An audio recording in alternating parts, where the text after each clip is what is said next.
Welcome to the Namakwa Unitarian Universalist Congregation. We are glad you are here. My name is Scott Walker. I am your worship associate today along with Kathy Hartman. This is a come as you are congregation, and you are welcome just as you are. I want to extend a special welcome to any visitors. We would love to stay connected, so please sign up for communications at the main entrance.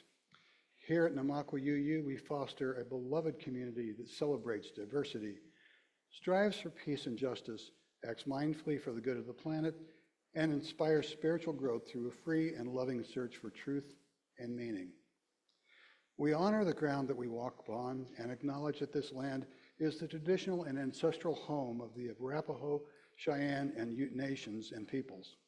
We recognize and honor the indigenous peoples as the original stewards of this land and vow to reconcile the deep wounds that still shape our world today.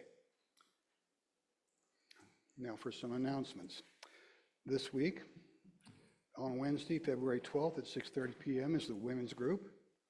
On Thursday, the 13th at 3 p.m. is the social justice ministry. And unfortunately, on Saturday, February 15th, the Satosha Sound Bath has been canceled. I know, it's sad. There is an email notice about it, but we figured that not everyone read their email early this morning. On February 22nd, Saturday at 9 a.m., exploring membership for those of you who have just recently been coming to Namakwa. You can learn more about the Unitarian Universalism and our congregation. Next Sunday, starting at 10 a.m., Reverend Dana Lightsey and the worship associate Lana Leverett, along with Ryan and the Namakwa Choir, will explore welcoming all people of goodwill and kindness.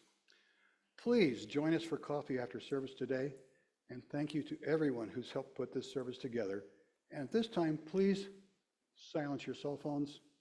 That would be a great thing. Thank you.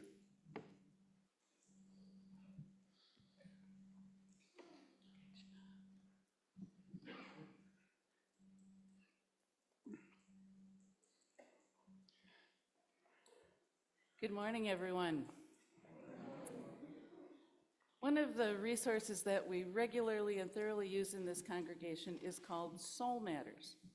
This is used in many UU congregations. There are packets for our small groups, for our writers group, for religious education and worship. Each month there's a theme and suggestions for readings and poems and hymns. There are writing prompts and small group discussion questions. We're given these themes early in the year for the following year, so this month's theme was decided sometime early last year. And the theme for February is inclusion. We're treading on dangerous waters here, folks. Why is this word inclusion, along with equity and diversity, why are these words so troublesome, so upsetting, so threatening? Why do they have to be obliterated from our world along with everything they intend? In a desired all-white binary world, these represent the worst possible outcomes and priorities. These concepts are powerfully intimidating. And so these words and the associated programs must be eliminated. Some are very afraid of this world that we live in, the world as we know it, the world that is not going away. Yale professor Timothy Snyder wrote a book on tyranny, 20 Lessons from the 20th Century. He's an American historian who specializes in Central and Eastern Europe, the Soviet Union, and the Holocaust. He says, Americans today are no wiser than the Europeans who saw democracy yield to fascism, Nazism, or communism in the 20th century. Our one advantage is that we might learn from their experience. One of his lessons is to defend institutions, hence the uncharacteristic slide. He says, it is institutions that help us preserve our decency. Institutions do not protect themselves. They fall one after another unless each is defended from the beginning. So choose an institution you care about and take its side. Our educational system, our justice system, and many others are already under threat. It's time to stand up for the principles that have guided these institutions for decades. The time has come to reclaim and protect the values, ideas, and principles, as well as the words and images, and even our flag. those things that have stood the test of time. This month, we proudly explore inclusion. Please join me in saying our congregational affirmation. Love is the spirit of this congregation, and service its call. This is our great covenant, to dwell together in peace, to seek the truth in love, and to help one another. So please share the spirit of love by getting to know who's next to you and finding out what might be happening in their lives.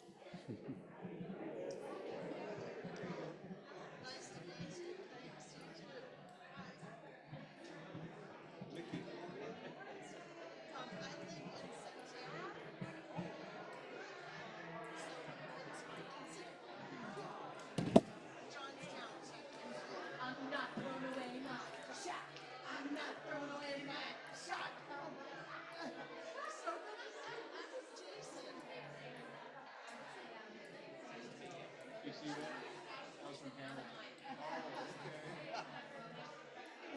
We saw the play down in there. Yeah. Apparently my granddaughter knows every word. Yeah, her and her friend. My granddaughter knows every word to Hamilton. Apparently. We saw it down in Denver this summer. Yeah. I know.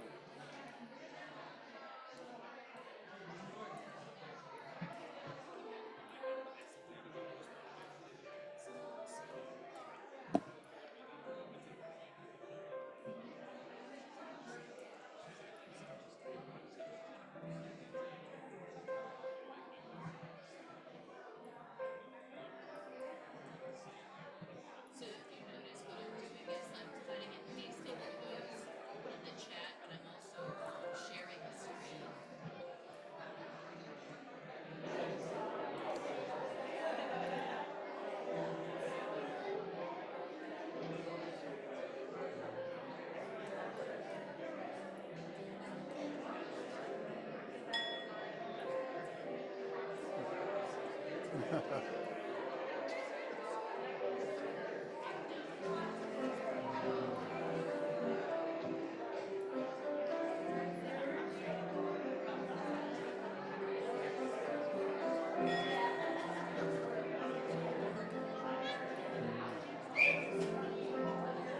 I don't think they're listening. There we go.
Well, do we have any children who would like to hear a story?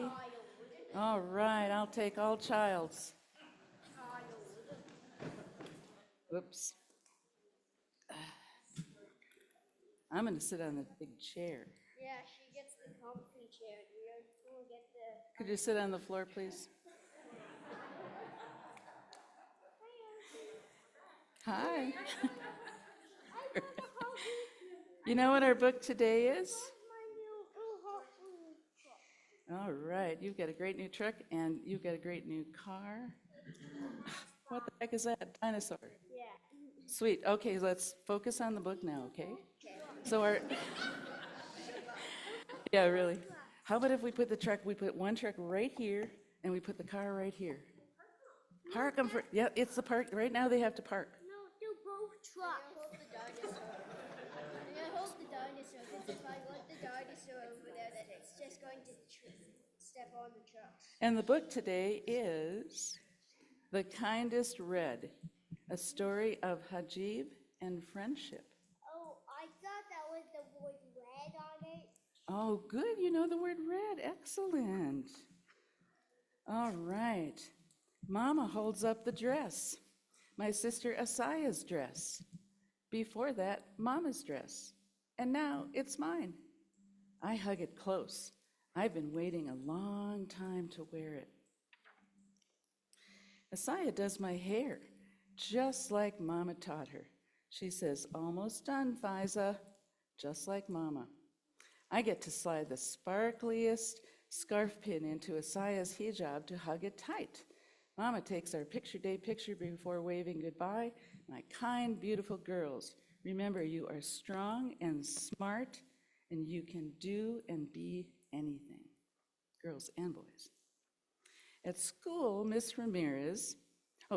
friend Sophie twirls in a dress with big red roses and the biggest red sash. I twirl to show her we match. We march into class together. Today is a special day, says Miss Ramirez. What kind of world do you want? It's time to think about what kind of world we want to live in. And she writes all of our answers on the board. What do you think they said? Ice cream world. Sunny world. Do you want to read them? Happy world. Uh-huh. Healthy world. Funny Funny world. world. Fair world. Candy world. Candy world. And unicorn world. Where's the dinosaur world? It's going to be a wonderful world. Miss Ramirez asks each of us to draw the world we want and give it a name. Everyone around me picks up their colored pencils. I see Sophie drawing superheroes, lightning bolts, and flowers. Mama would say, draw a beautiful world. Asaya would say, draw a strong world. What do I want? A kind world. A world where there's always a friend nearby. A world of friends helping one another. That's a lot of stuff going on there, hey? They're having some fun. Okay, class, it's recess time, Miss Ramirez says. Are you ready to make your wishes for the world come true? When we get outside, I link my arm with Sophie's. Let's make our world kinder with our superpowers. We'll look for ways to grow a kind-powered world. Molly wants someone to bounce a ball with. Andre wants to play with London, so we look for him. Jada wants to play tag, so we chase each other. It's going to be such a good world. At our second recess, the class keeps using our powers to make the best world. I run to Asaya to make her day even better and ask her, is there anything I can help you with? She smiles and gives me and Sophie and Jada a turn with her basketball. We feel even more powerful. Priya needs help putting a Band-Aid on her hand. Sophie needs her sash tied into a big bow. Mateo needs help with his bow tie. Sophie needs help with her sash to make it into a big bow. Violet and Felix need to stop fighting over the jump rope, so they decide to take turns. When it's time to line up, Sophie needs help with her sash tying it into a big bow again. Mateo and I help her. Our class picture is full of smiles. Later, Asaya comes to pick me up from my classroom. Sophie's brother and Priya's sisters come to pick them up too. It's sibling picture time. What's a sibling? Like a sibling is like your brother or sister. Absolutely, it's your brother or sister. Yep, okay. Just checking. Me and Asaya, all by ourselves. We get in line. Molly is wearing the same shirt as her siblings. See that one there? And Andre has the same tie as his brother. And here we've got Jada. She's wearing the same shirt as same blue jeans like her siblings. And Sophie's brother has a vest with big roses that matches his sister's dress. Seeing them makes me happy and sad. Why would she be sad? Because she doesn't have clothes that match. Because Asaya and I don't match at all. Wow. When Sophie sees my face, she asks, "Are you okay?" Jada asks, "Do you need help?" I tell them. Jada says something to Sophie, and Sophie nods and pulls her sash so hard the big bow falls. She pulls it out of the loops, and Jada spreads it out, and it's big and wide and strong, just like Asaya's hijab. It's the most beautiful picture day ever, just like Mama wanted. I want a kind world, a world where kindness passes from one to another, like Mama passing on her dress, like Asaya doing my hair, like our class passing power to each other, like Jada passing on an idea and Sophie passing on her sash, and like me passing on this story to all of you. The end. You saw that Ocean's pickup truck at Winnie sees little trucks at college. Excellent. All right, we're going to sing you to class.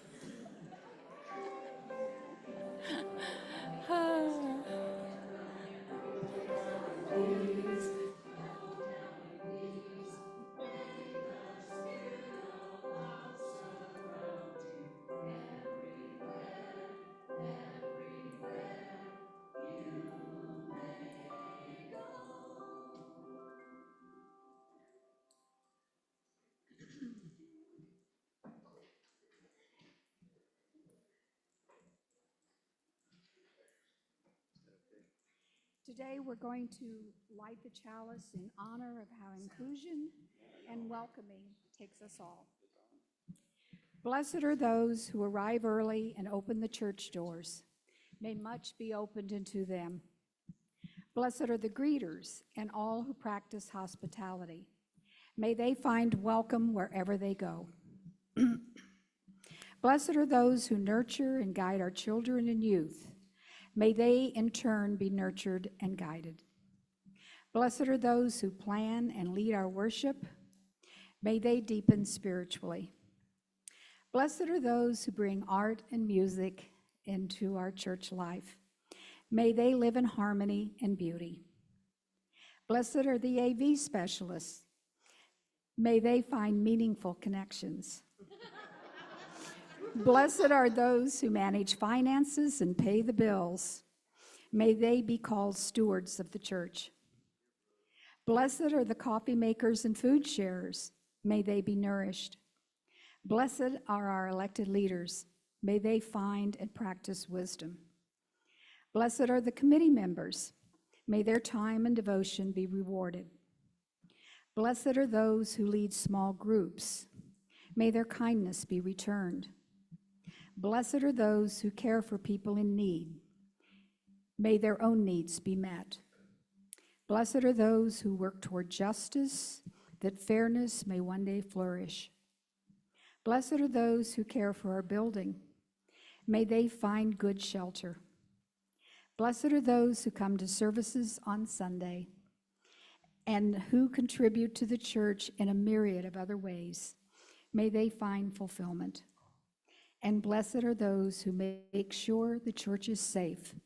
May they be secure all the days of their lives.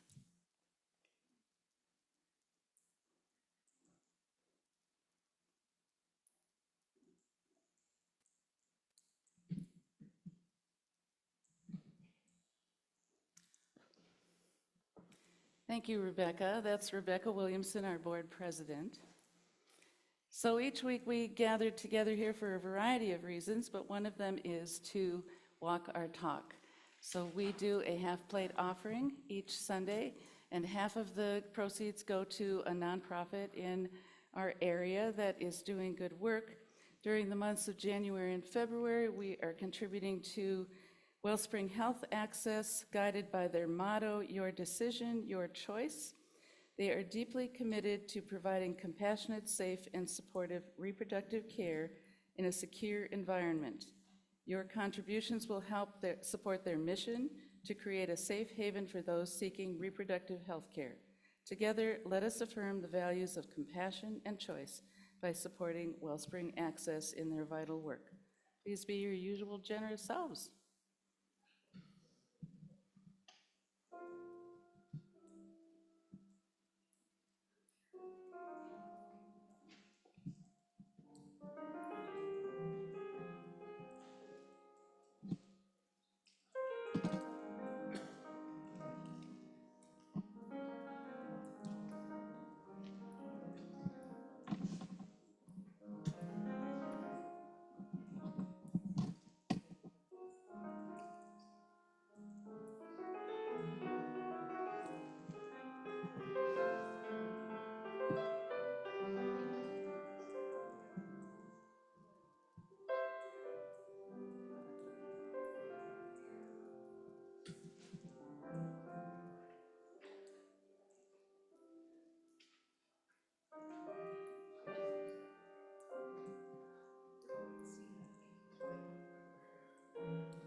We live in a world right now where I hope that joys are able to balance out sorrows.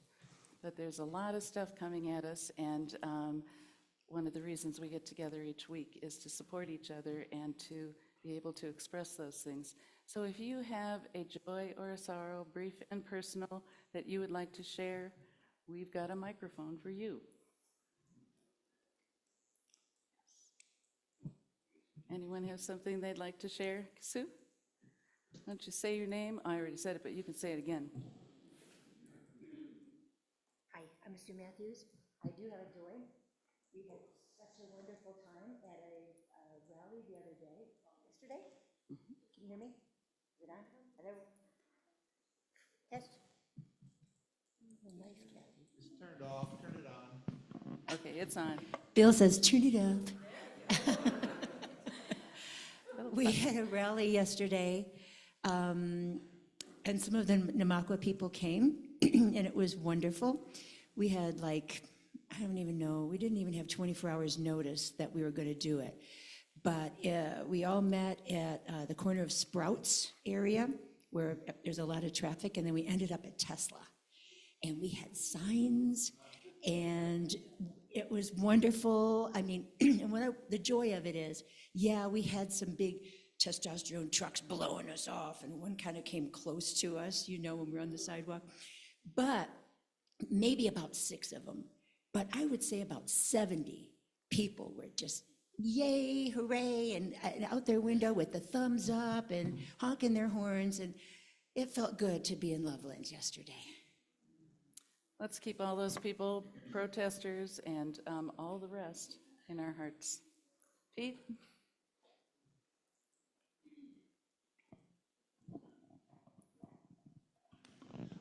Josie Lute was sick this last week, but fortunately, you saw her up here this morning, and she looks like she's doing fine. So just, we're thankful for that. We'll keep her in our heart, keep those kids healthy. They've got a lot of energy. Maybe that slows them down a little bit sometimes. Jennifer.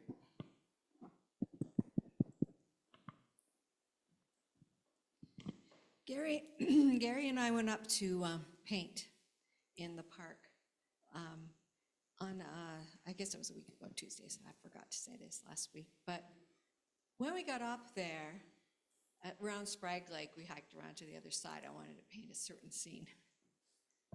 No sound, absolutely no wind, which is really rare in the park, but no sound, no bird song, no people. It was so absolutely quiet that you could hear your heartbeat, and it was really a spiritual time. Oh, wow. We had about an hour before other people showed up that it was just absolute quiet, and I haven't had that happen in the park before up there. It was amazing. Here's for all the quiet we can find in our lives these days. Peter? Just letting you know, if anybody can give me a ride home to Berthoud after the service, that'd be great. If not, don't worry about it. Thanks, Peter. Hi, I'm Elaine, and I want to share a joy and a sorrow. This week, I had my 4-year-old granddaughter, Penelope, for 2 days in a row and an overnight, and it's such a joy to just play all day long. It's so nice. And a sorrow, we've had to cancel our Santosha sound bath for next week because Maddie, our musician, has been injured and can't perform, so shucks. We'll keep Maddie in our hearts, and your little grandchild, too. Anyone else? Anyone on Zoom, Tam? Fran Green has a joy. Bob and I celebrate our 61st anniversary yesterday. Wow. Doug Stewart has a sorrow. Cameron had a ski accident and is recovering well from having an operation to repair a broken clavicle. Ow. And I have a joy. Careful. Careful, Tam. Don't jump over, please. Well, let's keep Doug and Cam and Tam and Fran and Bob in our hearts. And then for all those people, too, who are worried about their immigration status, for people in Ukraine, for people in California who are still picking up their lives, and I'm sure there's a whole lot that I can't even think of. Let's keep them all in our hearts.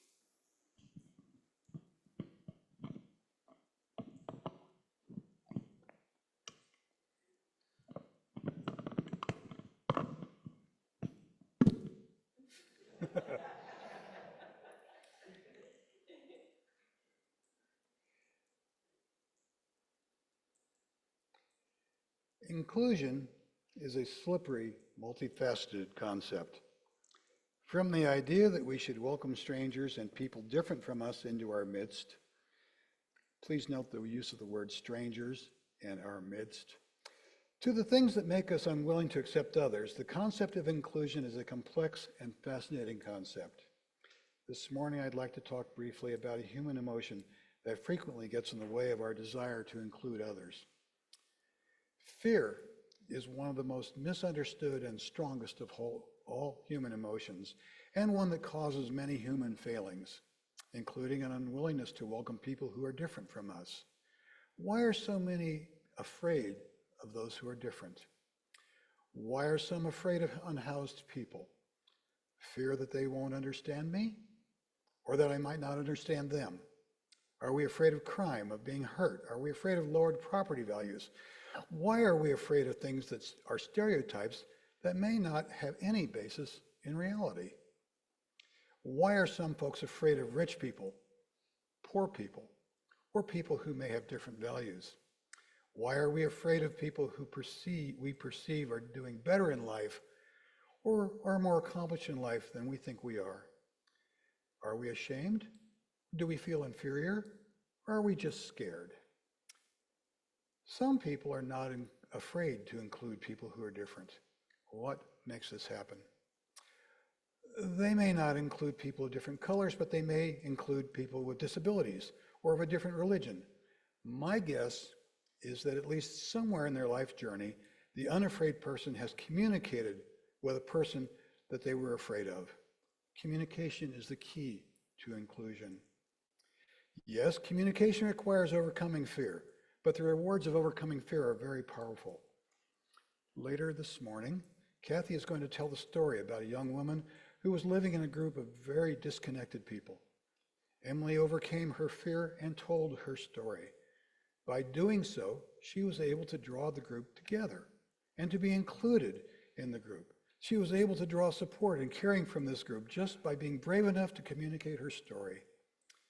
The woman who heard Emily's story benefited from her courage in overcoming her fears and were able to become more understanding and less fearful themselves.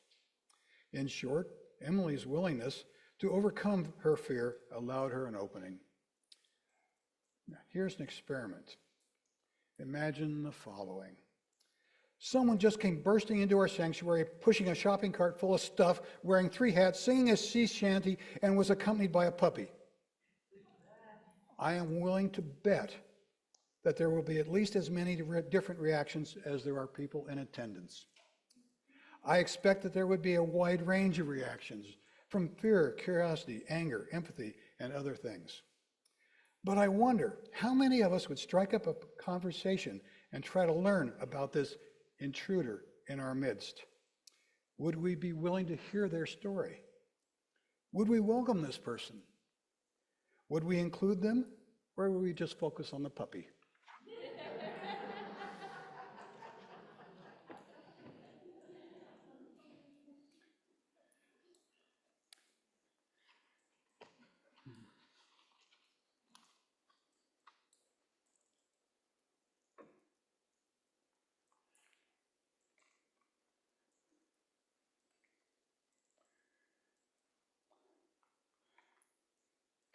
Standing up unassisted is something I don't do real well anymore, so I'm going to sit.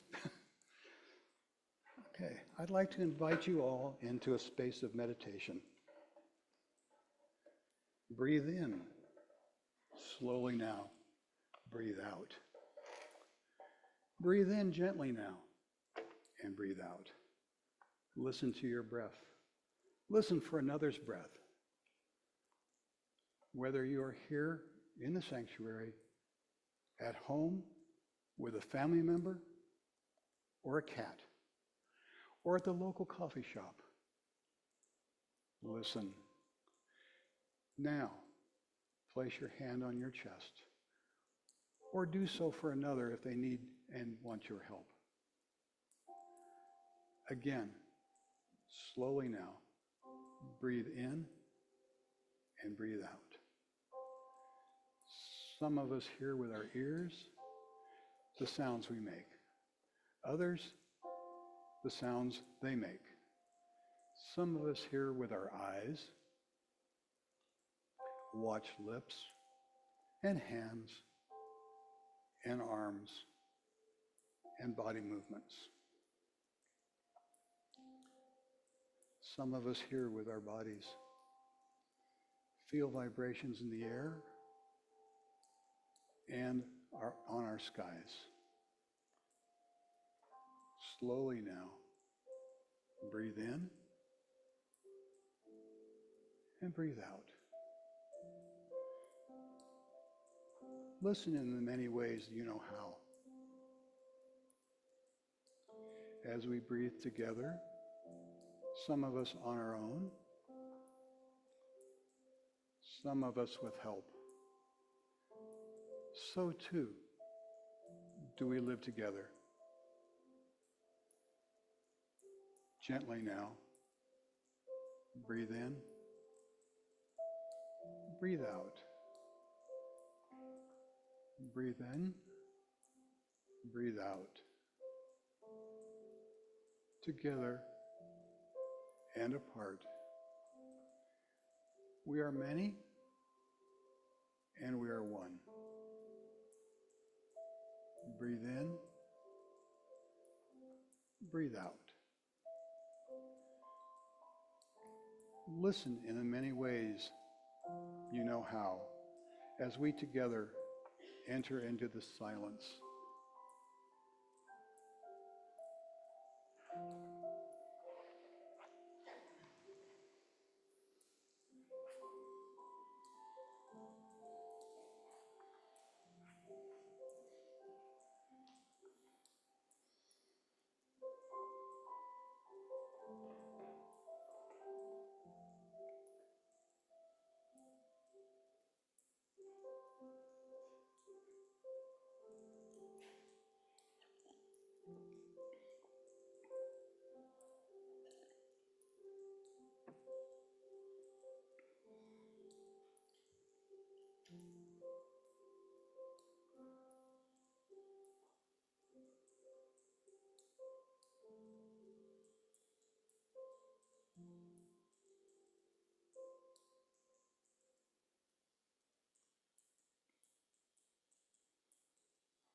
Thank you, Ryan and Scott.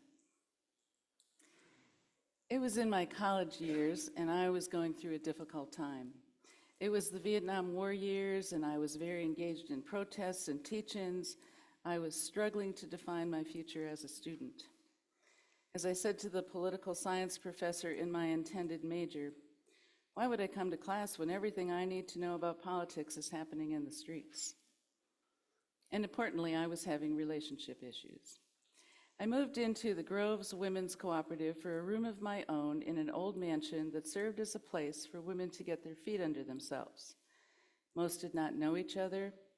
Many kept to themselves, often dealing with transition issues, crises, big and small. We came together rarely, mostly coincidentally at evening mealtime. There was no one in charge of this house. We were all on our own. We kept our heads down. One afternoon, there was a disturbance in the force. I went to the foyer where the beautiful curved staircase dominated and everyone was gathering below. Emily, who had been suffering in silence but clearly suffering and had been absent the house for at least 10 days, was looking surprisingly good. She was standing midway up the stairs. She clearly had something to say to us. She had had an abortion. She had had to go to New York City by herself, as abortion wasn't legal in Wisconsin, and things had gone very wrong, landing her in a hospital, alone in a big city, in a hostile environment. In those days, if you had complications with an abortion, you were often placed in the maternity ward. After a few humiliating days, her infection was under control and she could come home. No one in the house knew anything about this. She called us together because she wanted us to hear her experience. She had felt like she had no one to talk to in a house full of women, no one she could trust with her secret. She wanted us to hear all the details because she said she never wanted anyone to go through this unknowingly as she had, unaware of what could and often did happen. She brought us all into her story, all of us wounded women who were staying way too separate. What happened next is, I'm sure, very common when people include each other. We started talking, and just about every woman in the house could share some version of Emily's story. There was shared food, lots of beer, and we talked well into the night. Many came away with a new, stronger connection and the lesson of sharing and inclusion. It truly made all of our lives better, and the way forward was clear. Talk to each other. I think a big factor in our current ongoing abortion debate is that most with lived experience are not being heard by those with strident opinions. We can't get through to each other with the nuances. Can we talk, not yell at each other? Some years later, I was hired as director for a small organization called the Alliance for the Mentally Ill, or AMI, of Dane County. AMI means friend in French. The group is made up of parents and allies of those with a chronic mental illness. It was the first group of its kind and went on to foster many chapters around the country, and now is NAMI, the National Alliance on Mental Illness. There were 3 objectives: advocacy for better, more humane services. That was the 70s, the era of the deinstitutionalization movement, and these folks no longer had the support of the closed mental health facilities and little insight of the promised community services. Streets were home for many, and families and jail were the primary fallbacks. AMI also provided community education, but most importantly, it became clear, was the support provided to families. We had 3 to 4 meetings a month for siblings, parents, and relatives to connect, support, commiserate, and to realize how important the connection was. I was not allowed to go to these support meetings, even though I could have learned so much, but I wasn't a family member. And these families had been tossed about in the seas of uncertainty and misery and fear, both with their loved one, but also from the bad advice and unfulfilled promises of well-intentioned, but often uninformed, inexperienced professionals locked into rigid bureaucracies. Our support groups were a safe place to seek comfort and ideas from those with lived experiences. But therein began a division that continues to this day, both in the field of mental illness and developmental disability. The professionals exclude the families because they're not trained professionals, and the families exclude the professionals because they don't know what living with disabilities is really like. For a long time, mental health professionals talked about and blamed the schizophrenic mother. A family could have 6 kids and one had a mental illness, but clearly that was caused by bad mothering. Those of us with a family member with a developmental disability can't be as easily blamed for creating the disability, but we are often blamed for the outcomes. Meanwhile, we parents see professionals who don't understand the family dynamic when disability or mental illness is in play. So we have meetings, lots of meetings, but respect is lacking and distrust is rampant. I belong to a similar group to NAMI called PADCO, Parents of Adults with Disabilities in Colorado. We are strict in who we admit into this group. We're worried about professionals listening in and retaliating if we are too outspoken. Our tagline is "Nothing about us without us," but it's still an aspiration, not even close to a reality. Recently, our legislature passed a bill to convene stakeholders to address concerns and identify solutions for oversight of certain living situations. They explicitly included those with lived experience in the legislation, but it didn't happen. We weren't directly excluded, but we could never find out when the meetings were. And so the recommendations, which we will hear about at some point, probably won't really address what we've been concerned about. And recently I was told, it has not been determined that this report will be made publicly available. What a missed opportunity. I can easily describe what doesn't happen, and I've yet to determine how to make it better, and so I don't have great answers. And that's why this is a reflection and not a sermon. But I do have my dream, and that is if we include each other more and we open our hearts and minds, and most importantly, if we are incredibly, eternally insistent and persistent, we can begin to hear one another. Because it's only when we're talking to each other and really listening can things begin to change, even among those of us who say we want the same thing. The poet Mark Nepo calls this exquisite risk, when our intention is to come absolutely unarmored into the moment so that we are available to be changed, available to have real connection. It takes a huge effort to leave our egos at the door without leaving behind our significant experience. Professor Timothy Snyder, who I mentioned earlier, speaks of the people currently running things in America and says they are not incredibly self-aware. Another is that they are very unhappy. The people who have all this wealth and power, all they can do when they get on stage is complain. They can't smile. They're unhappy. Heather Cox Richardson adds, authoritarians cannot rise if there are strong communities and people are acting with joy.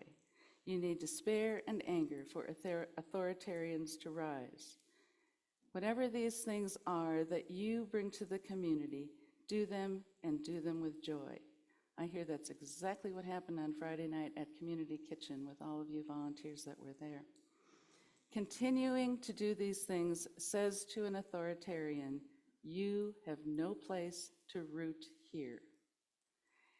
And finally, Benjamin Franklin said, if any form of government is capable of making a nation happy, ours, I think, bids fair for making that effect.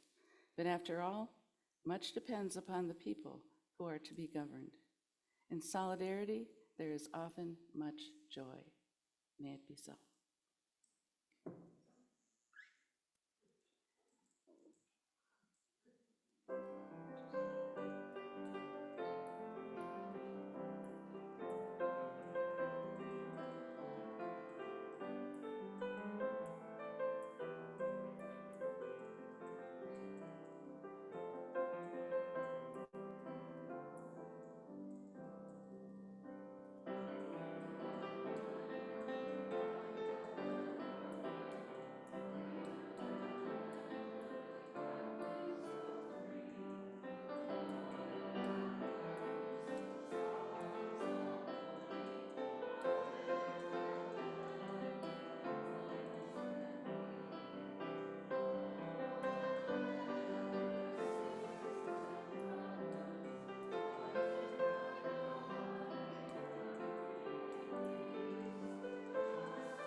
Let's be the welcome we crave.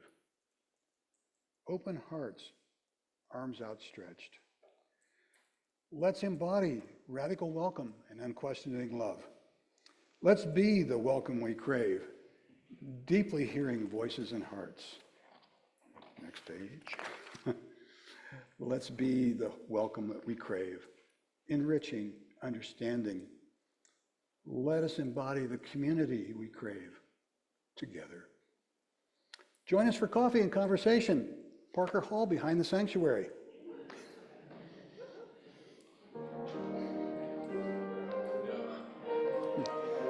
It's good to see you. Good to see you too. Great Yeah, job. thank you. This is beautiful.